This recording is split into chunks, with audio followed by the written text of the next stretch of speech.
Buenos días, estudiantes de semiología.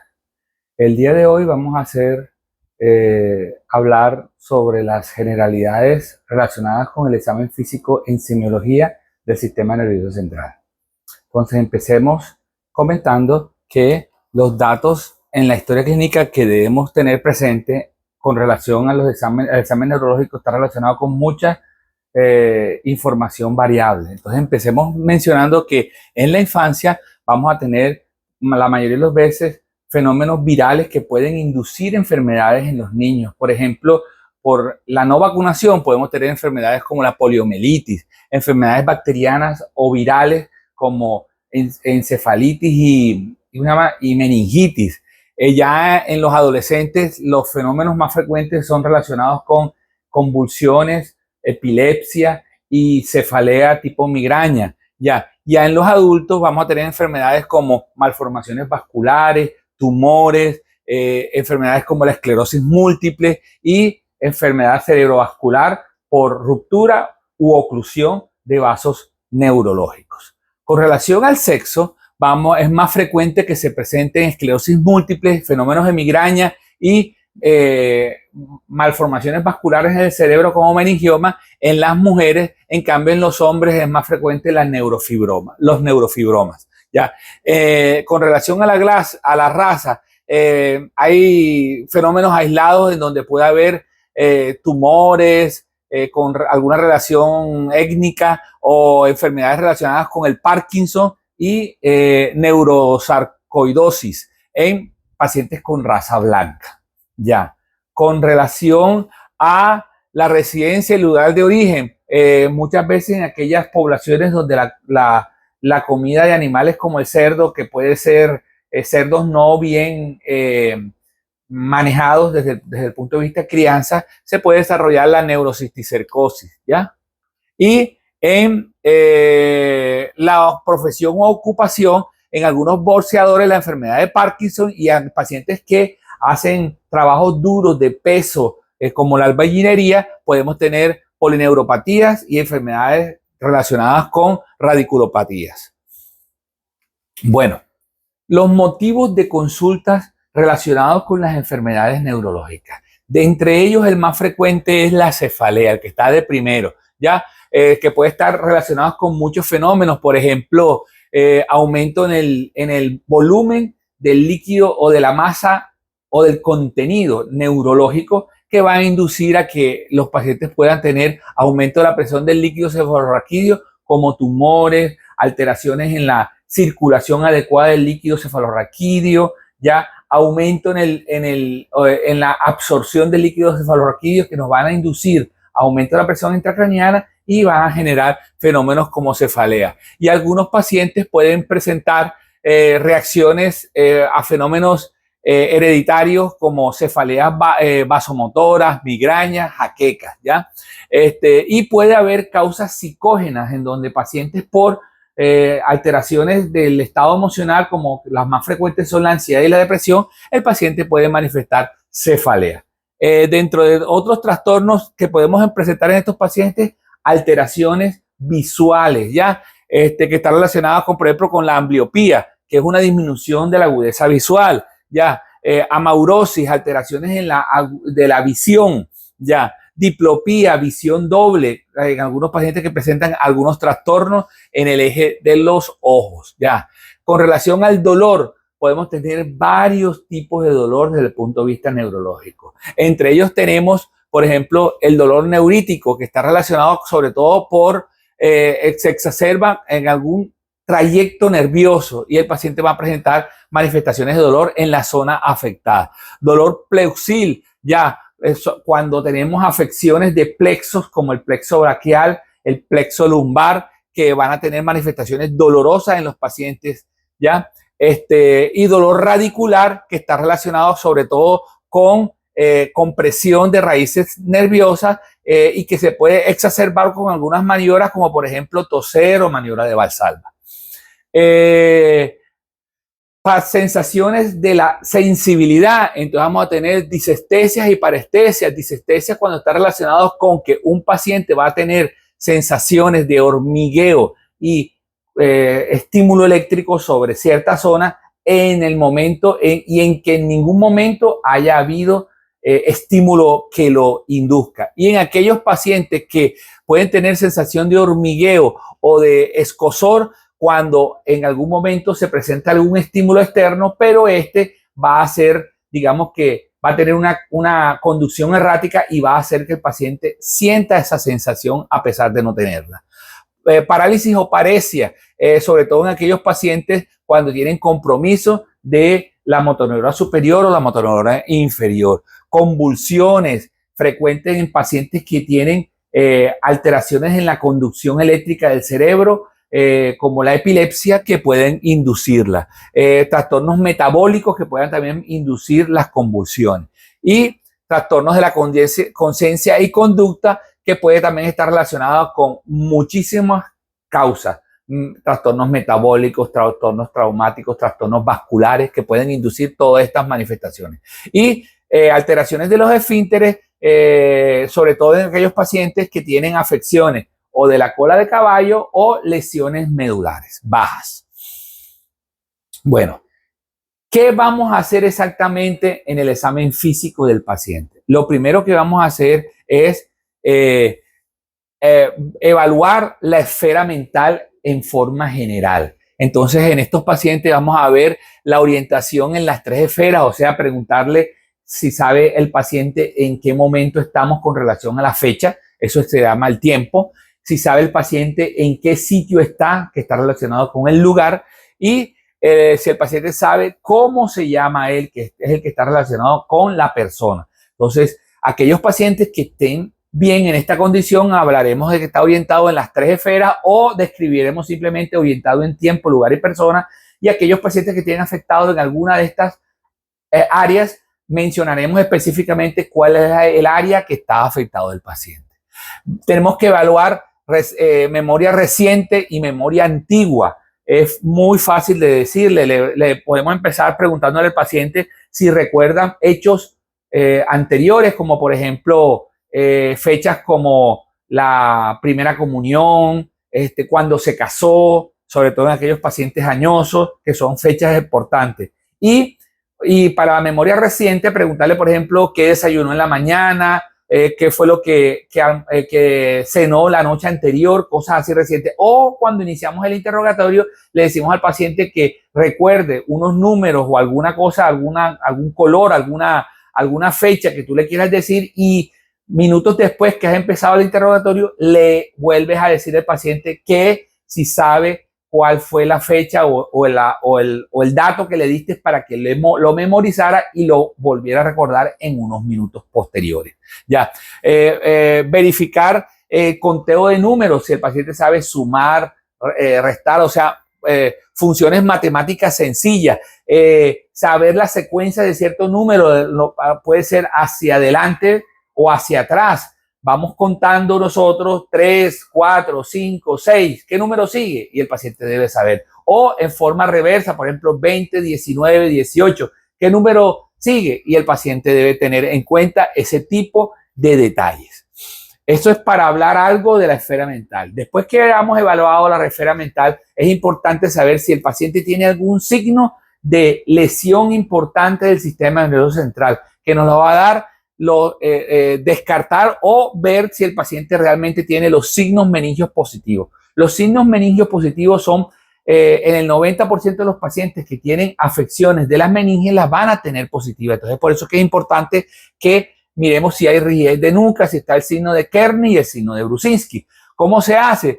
La rigidez de nuca verificando, poniéndole la mano en el pecho al paciente y la otra mano en la cabeza, mirando para ver cómo está la flexibilidad del cuello. Si el paciente hace una flexibilidad adecuada, descartaremos que realmente tenga rigidez de nuca. Algunos pacientes no entienden esa maniobra y entonces podemos tener como dudas en verificar si realmente el paciente tiene rigidez de nuca, y podemos hacer una maniobra que se llama la maniobra de Lewinson, en donde simplemente le pedimos al paciente que él espontáneamente con su mentón toque el pecho, y si el paciente hace así, está haciendo la maniobra como debe ser y va a salir negativo. Pero aquel paciente que intente tocar el mentón y no lo puede lograr,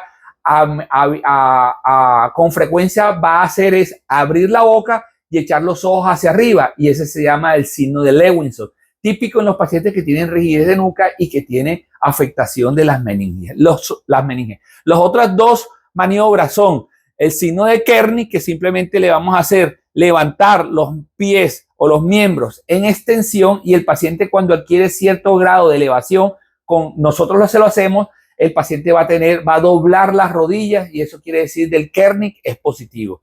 Y el signo de Brusinski es que tratamos de levantarle la cabeza y el tronco, y el paciente flexiona las rodillas. Entonces ese es el signo de Brusinski.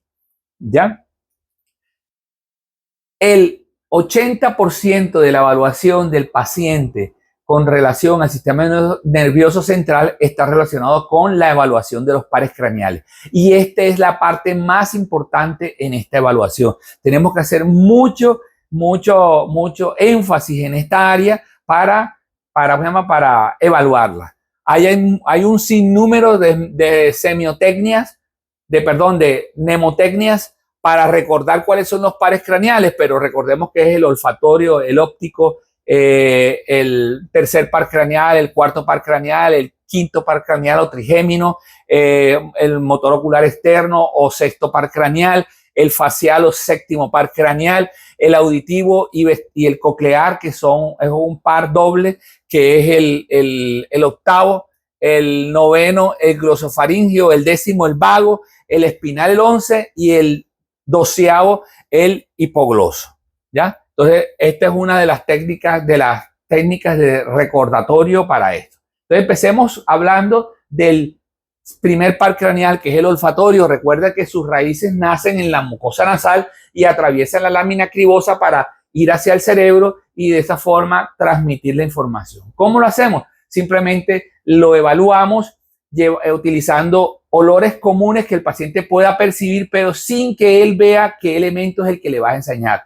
¿Qué elementos podemos utilizar para la evaluación? Utilizamos el café, la canela, los clavos de olor, la menta. Ya no debemos utilizar sustancias volátiles como por ejemplo los perfumes, porque los aromas se pueden disipar en todo el medio ambiente. O dos, tampoco debemos utilizar soluciones que pueden ser identificables, pero pueden ser irritantes, como por ejemplo como el formol, el hipoclorito. Esas sustancias no debemos utilizarlas. Y simplemente, como estamos viendo en la gráfica, le tapamos una fosa nasal y les ponemos el olor al paciente, y el paciente lo debe describir. Deben ser elementos que sean comunes y frescos, no que lo tengan guardados en el maletín 6 meses y después los van a sacar para utilizar, porque habitualmente de esa forma no vamos a evaluar en forma apropiada, porque los elementos pueden perder su aromas y el paciente no va a percibir el olor como debe ser. ¿Ya? Recordemos que la ausencia de la olfacción se llama anosmia, ¿ya? Y que los virus frecuentemente lo pueden hacer. Tuvimos una pandemia reciente que fue el COVID, que es el virus que realmente hemos presentado, que hemos sufrido su afectación, y el que más frecuentemente genera, o que más alta, en forma elevada, disminuye la percepción de los olores. ¿Ya? Pero otras cosas como el cigarrillo pueden hacer, y sustancias alucinógenas inhaladas pueden producir daños en la mucosa nasal y alteraciones en las terminaciones nerviosas de este par craneal, y el paciente va a tener alteración de la percepción de los olores. Bueno, pasamos al óptico. Al óptico realmente le hacemos 4 evaluaciones básicas, que son fondo de ojo, campimetría, carta de los colores o visión de los colores, y agudeza visual. El fondo de ojo lo hacemos con el oftalmoscopio y vamos a mirar la retina del ojo del paciente, y de esa forma vamos a verificar lesiones vasculares, como ocurre por ejemplo en la diabetes y en la hipertensión, desprendimientos de retinas, hemorragias retinianas. Podemos visualizar en algunos pacientes que hacen tosoplasmosis, con algunos elementos especiales del oftalmoscopio, unas luces especiales, podemos visualizar la fluorescencia que produce este germen, y podemos detectar lesiones producidas por el tosoplasma. ¿Ya? Eso lo hacemos con el fondo de ojo. Vamos a hacer una prueba que se llama la campimetría. De esa forma vamos a ver los diferentes campos que tienen los pacientes. Recuerden que cada ojo tiene un campo temporal que es externo, un campo nasal que es interno, un campo superior y un campo inferior. En todo paciente normal vamos a tener un campo visual de aproximadamente, con los dos ojos que nosotros vemos de forma binocular, tenemos un campo visual de aproximadamente 160 grados, ¿ya? En forma horizontal, y en forma vertical tenemos menos campo visual, o sea, hacia arriba y hacia abajo, ya que el arco superciliar y los pómulos disminuyen el campo visual superior e inferior, y ahí tenemos aproximadamente 130 grados de campo visual. La enfermedad que más frecuentemente nos daña los campos visuales o nos altera es el glaucoma. Ya. La otra es la carta de los colores, que simplemente le vamos a exponer varios colores al paciente. Por ahí venden unas reglillas o unos discos que tienen los diferentes gamas, los colores de la luz, y se lo vamos a preguntar. O simplemente buscamos objetos que tengamos a la mano ahí del paciente en el sitio donde estamos evaluando, como revistas, periódicos donde puede haber colores, y le vamos a preguntar por los colores básicos como el rojo, el verde, el amarillo, el azul, ya, blanco, negro. Esos son los colores que vamos normalmente a preguntarle al paciente. Y la última evaluación es la agudeza visual, que habitualmente una agudeza visual bien evaluada la hace el optómetra en un sitio donde tenga la distancia apropiada, que deben ser 20 pies o 6 metros de distancia, para ponerle una tabla como esta que vemos aquí, que se llama la tabla de Snell, y de esa forma podemos evaluar la agudeza visual de lejos, ¿ya? Y la agudeza visual de cerca la hacemos con algún escrito que esté a 30 centímetros del paciente y él fácilmente lo pueda leer. Bueno, pasamos a los pares craneales, que a pesar de que no están seguidos solamente el tercero y el cuarto, el sexto, que es motor ocular externo, también lo vamos a evaluar al mismo tiempo con el paciente. ¿Qué vamos a hacer? Simplemente al paciente le vamos a coger un objeto, el dedo de nuestra mano, y lo vamos a mover en todos los sentidos, o sea, en forma de X, en forma horizontal, oblicua, de arriba hacia abajo o transversa, de toda la forma, para ver todos los movimientos de ambos ojos con relación a la movilidad de este objeto cuando se lo estamos evaluando. De esa forma vamos a saber cuál par craneal de pronto está comprometido en este paciente, porque recuerden de que el motor ocular común inerva al recto superior, recto inferior, recto interno, perdón. El sexto par craneal inerva el recto externo, y el patético o cuarto par craneal inerva al oblicuo mayor. Y de esa forma vamos a evaluar todos los movimientos oculares. Ahí en la gráfica estamos viendo hacia dónde se va cada uno de estos músculos, que va a ser los movimientos del paciente, y van a generar, o sea, nos van a orientar hacia dónde va el movimiento ocular. ¿Listo? Entonces empecemos hablando con que el motor ocular común principalmente tiene este es el par craneal de los tres motores, que tiene una raíz del sistema autónomo y va a inervarnos el párpado para el movimiento del parpadeo, ¿ya? Y también tiene una raíz que inerva a la pupila, y de esa forma podemos ver contracciones o dilataciones de la pupila. Entonces, cuando el paciente lo tiene lesionado, normalmente va a haber ptosis palpebral, porque no va a haber el movimiento del parpadeo habitual. Vamos a tener midriasis, porque persiste la dilatación de la pupila, porque él lo que hace es contraerla, y los movimientos del ojo van a estar sobre todo relacionados con mover el ojo. El ojo va a estar normalmente hacia afuera, porque el recto externo es el único que lo va a alar, y entonces el ojo no va a ir ni para arriba, ni para abajo, ni para adentro, o sea, hacia la nariz. Este par craneal se le pueden hacer estas 4 evaluaciones o reflejos que puede tener. El primero que hacemos es el reflejo pupilar o fotomotor. Simplemente le ponemos una lamparita a la pupila de ese ojo y vemos cuando la pupila se contrae y se pone chiquita, ya, o se pone pequeña. El reflejo consensual, que es simplemente para evaluar el quiasma óptico. Yo le pongo la luz en el ojo derecho y visualizo el ojo izquierdo y de esa forma veo cómo se contrae, porque a través del quiasma óptico hay una decusación de las fibras del ojo derecho hacia el ojo izquierdo y va a compartir este reflejo. Ya tenemos el reflejo de acomodación, en donde ponemos objetos lejanos y los vamos acercando, y el paciente, ambas pupilas se les ponen pequeñas cuando acercamos el objeto al paciente. Y tenemos el reflejo de, ¿cómo se llama? De convergencia, que consiste en que cuando el objeto lo ponemos bien cerca de la nariz, ambos ojos van a mirar hacia adentro y hacia abajo. Ese es el reflejo de convergencia. Pasemos al patético o cuarto par craneal. Ya, normalmente este par craneal, cuando se afecta, el globo ocular se va a ir para arriba y para adentro. Ya, entonces el paciente va a tener una sensación de una visión doble, que habitualmente lo vamos a describir como diplopía. Ya, y el recto externo también, cuando está lesionado, el globo ocular se va a ir simplemente para adentro. Ya, como se va para adentro, el paciente no va a poder tener la visión binocular adecuada y el paciente va a tener diplopía como manifestación clínica.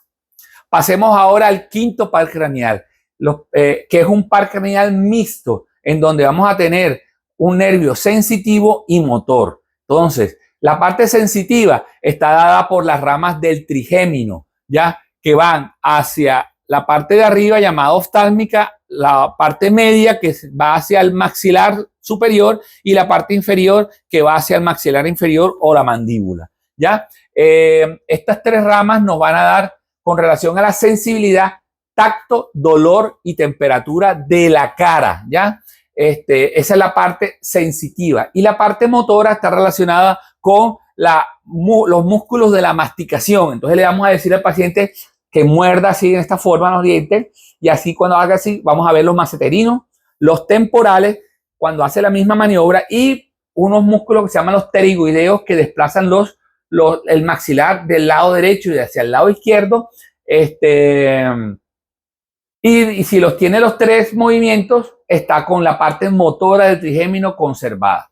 Ya tenemos dos reflejos que se llaman el reflejo corneal, que lo hacemos de esta forma: cogemos una motica de algodón y le tocamos la córnea al paciente, y el paciente va a parpadear, quiere decir de que el reflejo está positivo, ¿ya? Y el reflejo mandibular, ¿ya? O mentoniano o macetero también se llama, en donde le decimos que entreabra la boca y ponemos el dedo en el mentón y golpeamos con el martillo de reflejo, y de esa forma el paciente va a cerrar la boca. Ya, este paciente, cuando tiene este nervio lesionado, habitualmente va a tener neuralgias que son muy severas, o sea, que generan mucho malestar al paciente. Las neuralgias del trigémino están relacionadas frecuentemente con neuritis herpética, o sea, que los pacientes han hecho herpes en la cara, y esta va a lesionar el nervio de Gasser, y el paciente habitualmente va a tener este tipo de sensaciones dolorosas desagradables. Muchas veces hay que hacer bloqueos al nervio para que deje de conducir en forma errática o en forma inapropiada el estímulo doloroso, y el paciente puede aliviarse. En muchas ocasiones generan tanto compromiso de malestar que en la historia de la medicina hemos tenido suicidios por neuritis del trigémino, que son de difícil manejo. Bueno, ahora pasemos al séptimo par craneal, que es el facial. Este par craneal tiene es mixto, pero tiene tres evaluaciones. Tiene una evaluación motora, tiene una evaluación sensorial y tiene una evaluación sensitiva. ¿Ya? La evaluación motora está relacionada con los músculos de la expresión facial. O sea que el paciente le vamos a decir que suba la frente, suba las cejas, cierre los ojos, sonríe, nos enseñe los dientes. De esa forma, esas muecas, vamos a saber si tiene un movimiento apropiado de la cara. Podemos evaluar la presencia o no del gusto, porque esta es la parte sensorial que tiene el paciente, y la ausencia del gusto se llama ageusia, ¿ya? Que también fue una de las manifestaciones frecuentes con el COVID, ¿ya? Y la otra exploración, que es la sensitiva, vamos a ver a través de una raíz que tiene el facial que se llama la cuerda del tímpano, inerva a un músculo en el oído que se llama el estapedio, y cuando el nervio está lesionado, el estapedio no puede regular las vibraciones que producen en los huesecillos, y aquellos sonidos intensos le van a generar mucho malestar al paciente, y eso se llama hiperacusia. Bueno, normalmente el paciente que hace parálisis facial va a tener lesiones del facial, va a tener dos tipos de manifestaciones clínicas, llamadas parálisis facial central y parálisis facial periférica. ¿Cuál es la lesión de la parálisis facial central? Es aquel paciente cuando sufre lesiones de la parte cortical del nervio, y como tiene compromiso la parte cortical del nervio, aquí en esta parte, la parte cortical del nervio, las raíces del par craneal opuesto van a inervar parte de la inervación de la otra hemicara, y por eso es que el paciente, la cara sana la va a poder mover bien, y la cara afectada solamente se va a ver afectado en la parte inferior de la boca, ¿ya? Y por eso el paciente va a tener solamente compromiso de la desviación de la comisura labial cuando el paciente esté afectado. En cambio, cuando el paciente tiene una parálisis facial periférica, ahí sí, la lesión va a ser acá externa y se van a cortar tanto las fibras que no se decusan del otro nervio como las del lado opuesto. Y entonces el paciente va a tener compromiso de toda la hemicara en este paciente. Y por eso cuando le digamos que haga las muecas de la cara, el ojo no lo va a poder flexionar, no va a haber arrugas en la frente, el arco superciliar, el arco, bueno, el pliegue nasogeniano no lo va a tener presente el paciente, y la boca va a estar torcida y el ojo cerrado del lado sano, ¿ya? Y algunos pacientes hacen una manifestación que se llama el fenómeno de Bell, en donde tú le pides que cierre los ojos y el paciente del lado sano va a cerrar los ojos, pero del lado afectado, como no puede mover los orbiculares de los párpados, el ojo va a quedar abierto y el globo ocular se va a ir hacia arriba, y eso va a hacer de que veamos solamente la esclerótica en este paciente, y esto se llama el signo o el fenómeno de Bell. Bueno, ahora pasemos al vestíbulo coclear, que como le había dicho, tenemos un par craneal que es doble. Entonces tenemos la parte de la rama coclear y la rama vestibular, que a pesar que sea doble no comparten información, pero sí afectación. Muy frecuentemente las otitis que afectan la parte coclear pueden afectar también la parte vestibular, y el paciente va a tener manifestaciones neurológicas. Con la rama coclear vamos a hacer evaluaciones como la prueba de Weber y la prueba de Ring o Riné, y en la parte vestibular que maneja el equilibrio vamos a ver maniobras como la maniobra de Romberg y la de Utenberg, ¿ya?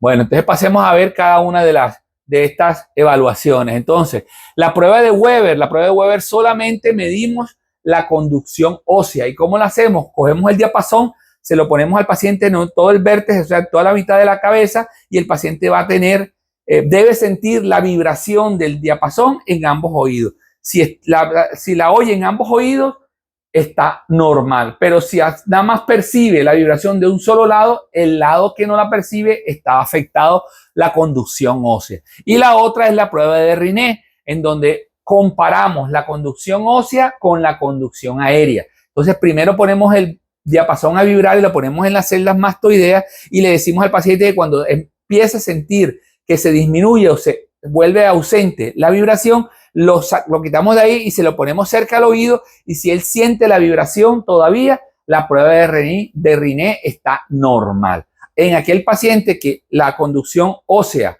no la sienta, pero si sienta las vibraciones, entonces la conducción ósea está afectada. O lo contrario, si siente la conducción ósea y la aérea no la percibe, está la parte de la aérea afectada. Bueno, y las pruebas vestibulares son, una de ellas es la de Romberg, en donde le decimos al paciente que se ponga firme y cierra los ojos, y el paciente va a empezar a tener como una sensación de bamboleo, o como si se fuera a caer y muchas veces abre la pierna para tratar de mantener el equilibrio, no puede mantenerse firme. Ese es el test de Romberg cuando sale positivo. Ya. Y otras pruebas que tenemos, la de Gutenberg, que consiste en simplemente al paciente cerrarle los ojos y ponerlo a marchar sobre un mismo punto y el paciente va a ir lateralizándose hacia el lado afectado. Otras pruebas también está la de Wallach, que consiste en al paciente sentarlo y decirle que estire los dedos al mismo sitio donde nosotros ponemos los dedos de nosotros. El paciente tiene que, o sea, los dedos cerca, pero no tocándonos. Y vamos a notar que el paciente se va a ir como lateralizando hacia un lado y eso nos está diciendo que el vestíbulo habitualmente está afectado. Estos pacientes con las lesiones vestibulares también pueden tener unas manifestaciones frecuentes, que es el nistagmus, que es un movimiento ocular rápido que hace, típico del paciente que tiene vértigo o tiene afección vestibular. Recordemos que el vértigo vestibular da movimientos de nistagmus horizontal y el vértigo cerebeloso, que también puede estar presente, da un movimiento del ojo en forma vertical, de arriba hacia abajo. Bueno, glosofaringio, que es otro par craneal, el octavo. Él tiene una parte motora y una parte sensitiva. La parte motora está relacionada con los músculos faringios que hacen que se cierre la úvula y, se cierre la glotis y los movimientos del velo del paladar y la úvula, ¿ya? Y la sensación y la función sensitiva, que son el gusto de los 2/3 posteriores de la lengua, en donde evaluamos los sabores en la lengua. O sea, este es complemento del facial con relación al gusto. ¿Listo? Entonces, normalmente aquí el paciente que tiene compromiso del glosofaringio, vamos a ver esta condición en donde la úvula está lateralizada hacia el lado sano. O sea, la úvula se va a ir para el lado sano. O sea, que el lado afectado va a ser el lado derecho e izquierdo del paciente en este caso. ¿Ya? Y va a generar sensación de disfagia porque el paciente no puede hacer los mecanismos o la parte mecánica, la deglución, cerrar la glotis para que el alimento no se vaya para allá y elevar el velo del paladar, y habitualmente el paciente le da tos y hace que el alimento pueda salirse por la nariz. Ya. Y el vago, que también lo podemos evaluar al mismo tiempo que evaluamos el glosofaringio, y lo podemos evaluar de dos formas: oyéndole el tono de la voz al paciente, aquel paciente que te refiere a voz gangosa o alterada durante un tiempo importante y él antes la tenía normal, puede estar relacionada con afecciones del vago. Recuerden de que el vago inerva a través de una raíz que se llama el laringio recurrente en las cuerdas vocales, y de esa forma vamos a ir el tono de la voz del paciente. Y la otra es que vamos a ver cómo si el paciente tiene o no el reflejo nauseoso o tusivo normal.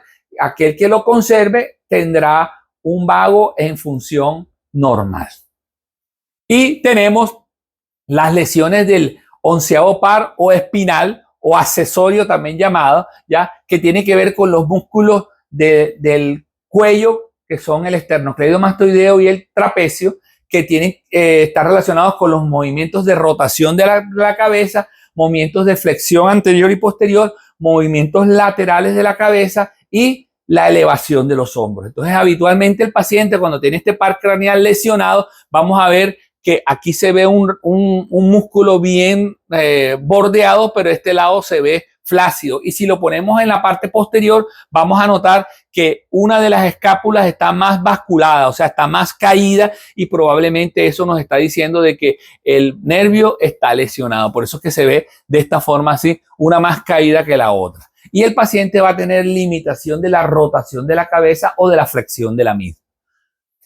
Y el último par, que es el hipogloso, que está relacionado con los movimientos de la lengua. ¿Y cómo hacemos para evaluarlo? Le decimos al paciente que la ponga a vibrar, por ejemplo, que diga rrr, ¿ya? O que le diga la. De esa forma también vemos vibrar la lengua. Podemos decirle al paciente que la saque y la lengua debe salir hacia adelante, decirle que cuando la saque la eche hacia el lado derecho o hacia el lado izquierdo. Vamos a ver los movimientos. Y podemos mover inclusive hasta la fuerza de la lengua. ¿Cómo lo hacemos? Le decimos al paciente que haga así, con la lengua empuje la cara interna de los carrillos de aquí de la área malar, donde tenemos la mejilla, y así podemos empujarla nosotros para ver qué tan fuerte está ese músculo. Aquel paciente que no puede hacer esto, las vibraciones, no podemos medir la fuerza de la lengua y esté en estas condiciones que cuando saca la lengua se va para un lado o para el otro, estamos ante un paciente que tiene uno de los glosofaringios comprometidos, hipoglosos comprometidos. Bueno, pasemos a otras evaluaciones que vamos a hacer en el paciente. Muchos pacientes pueden tener lesiones radiculares y al tener lesiones radiculares van a tener este signo que se llama el signo de la C, sobre todo lesiones radiculares que están en la zona del área lumbar, que pueden comprometer inclusive hasta el nervio ciático. Entonces, aquel paciente que con una hernia lumbar esté comprometido la raíz del nervio, entonces cuando haga este movimiento de que le levantemos la pierna en extensión, el paciente va a hacer dolor en el glúteo, en la región baja de la espalda, o se puede extender el dolor hasta el tobillo y el pie, manifestando como positivo la prueba de la C, que es específica en aquellos pacientes que tienen lesiones o compresión de nervios radiculares en los miembros inferiores. ¿Ya? Tenemos otras pruebas de sensibilidad especial que son la palestesia, que es que el paciente pueda percibir sensaciones vibratorias en diferentes partes del cuerpo. Sobre todo la vamos a hacer en eminencias óseas, la podemos hacer en los tobillos con el diapasón, en los dedos, en las crestas ilíacas anterosuperiores, en el esternón, en la articulación acromioclavicular que están expuestas y el paciente debe sentir la vibración del diapasón. Otras pruebas que podemos hacer es la estereognosia, que es la determinación de objetos con los ojos cerrados. Entonces le damos lápices, le damos monedas, le damos llaves y el paciente debe identificar con su mano qué objeto está percibiendo. Otra de las evaluaciones que vamos a hacer es la fuerza muscular, ya, que viene en una escala que se llama la escala de Daniel, que va desde 0 hasta 5. 0, aquel paciente que tú le digas que mueva el miembro y no mueve nada del miembro, o sea, se mantiene sobre la camilla, por ejemplo, en este caso. Ya. 1, cuando hace contracciones pero sin movimiento, o sea, que el paciente simplemente hace desplazamientos sobre el plano horizontal de la mano, pero sin poder levantar la mano. 2, movimientos que no vencen la gravedad, o sea, que el paciente trata de levantar el miembro, pero el miembro cae. Eso es 2. 3, el paciente vence la gravedad, pero levanta los brazos, pero se le va cayendo el miembro sin poder soportar el peso del miembro. 4, cuando el paciente puede levantar los miembros y los sostiene, pero tú con tu mano, con tu fuerza, se lo devuelves otra vez a la posición de apoyo, ¿ya? Y 5 es cuando el paciente tiene contrarresistencia, o sea, que tú le haces así y el paciente no puede, no te deja él con su fuerza natural vencer esa resistencia que tú le estás tratando de poner. Listo. Y los reflejos osteotendinosos que también tenemos que tenerlos presentes. Los reflejos que más utilizamos es el aquiliano, que mide S1, el rotuliano, que mide desde L3, L4 específicamente, el bicipital, que es C5, C6, y el tripetal, que es C7 y C8. ¿Ya? También tenemos el estilo radial que se hace aquí en las muñecas. ¿Ya? Esos son los que más frecuentemente evaluamos. Y la escala va en esta característica. La unidad de medida son las cruces. Aquel paciente que tú le hagas el golpe en la parte tendinosa del reflejo, por ejemplo, el rotuliano, y no haya movimiento de la pierna, vas a tener 0, que se llama arreflexia. Aquel paciente que tenga un movimiento leve, vamos a decir que es hiporreflexia, va a ser una cruz. El paciente que tenga un movimiento normal, o sea, un desplazamiento normal del miembro, va a ser reflejo normal. Aquel paciente que haga un reflejo exagerado va a ser 3 cruces, que se llama hiperreflexia. Y aquel paciente que después que hagas el reflejo le queda el miembro como temblando, como unos movimientos, unas sacudidas lentas que después se agotan, es lo que llamamos nosotros la presencia de clonos, y el paciente va a tener 4 cruces en dicha evaluación. Podemos tener, estos son normalmente reflejos profundos, ¿verdad? Vamos a hablar ahora de los reflejos superficiales. Las pruebas, las que más frecuentemente usamos son los reflejos abdominales o musculocutáneos y el reflejo plantar, en donde le hacemos al paciente, le pasamos en la planta del pie con una llave, con el manguito del martillo de reflejo, lo hacemos así y los deditos todos van a hacer esa posición, van a arrugarse hacia adelante. Ese es el reflejo plantar normal. Y los musculocutáneos simplemente cogemos con una llave y le hacemos al paciente así y vamos a notar cuando el ombligo hace una contracción de afuera hacia adentro y se mueve. Esos van a estar normales. Los músculos cutáneos son 3, superior, medio e inferior, y de esa forma evaluamos los niveles de lesión medular. Vamos a hablar también de unas lesiones que pueden tener los pacientes habitualmente cuando tienen lesiones ya sea de la neurona superior o de la neurona inferior, en donde cada uno va a tener las características específicas. Hablando de la neurona superior, es la que está relacionada con el sistema nervioso central. Esta neurona, cuando se lesiona, como es la neurona dominante, ya vamos a tener frecuente en eventos como accidentes cerebrovasculares, ya sean hemorrágicos, o isquémicos.